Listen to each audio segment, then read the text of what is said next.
I believe the Indianapolis Colts are going to go 11-5 and win their division. Now, in my opinion, the Colts are one of the most complete teams from top to bottom in the entire NFL. But if you're going to talk about the Indianapolis Colts, you got to start with their quarterback, Andrew Luck, and this weird, ambiguous injury he's been having to his lower body, its calf, ankle area. No one really knows kind of what it is. It's been very well hidden. And you got to make a decision. Do you think this injury is a big deal or not? I have a few thoughts. Number one is that, let's say it is a big deal, and he's going to miss a couple games. I think Andrew Luck has a great backup. Jacoby Brissett, he's a fantastic guy. He played New England for a while. He's a really good backup quarterback. He's more than capable of driving the ship for a little bit in Indianapolis. But I've seen a video of Andrew Luck throwing and running around. I saw it like yesterday before a preseason game. He looks fine. I don't think this is a big deal for Andrew Luck. His mobility might be limited a little bit, but Andrew Luck is not a sprinter. He's a quarterback. He's not asked to run around. He's not asked to run 40-yard dashes. That's not who he is. He can be immobile as a quarterback and still play at a high level. His shoulder's fine. He can throw the ball. And as a guy who plays quarterback, I promise, with a hurt ankle, you can still play the quarterback position. So I really think this injury is not as big a deal as people realize.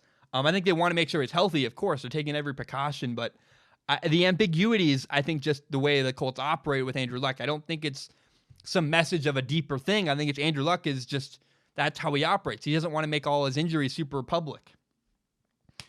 Let's now jump into the Colts roster. The Colts roster is fantastic.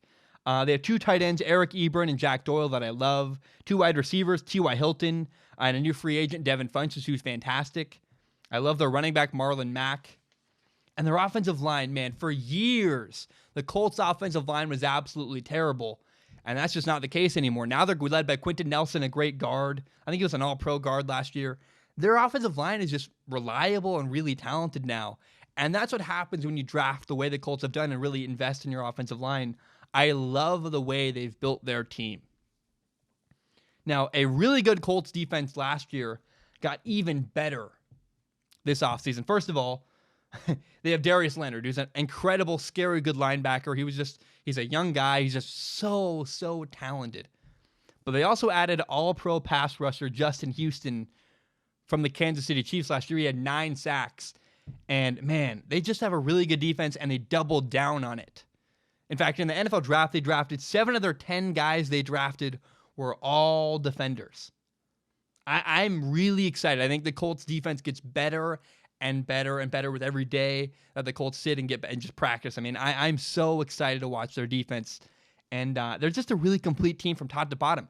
Good running game, good passing game, a great quarterback, a good offensive line, a good defense. There are so many reasons to believe in the Colts this year. And the other thing that you can believe in is their head coach. I'm so enthralled with Frank Reich.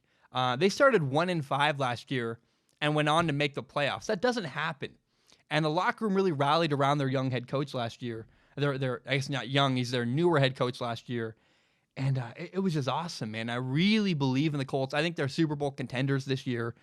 I think Andrew Luck's little injury is not that big a deal. And I really think that the Colts are going to win their division and maybe even make a run at the Super Bowl. I really believe in the Colts. Again, I think they're going to go 11-5 and be first in the AFC South. A very tough division, and I think the Colts are going to dominate it.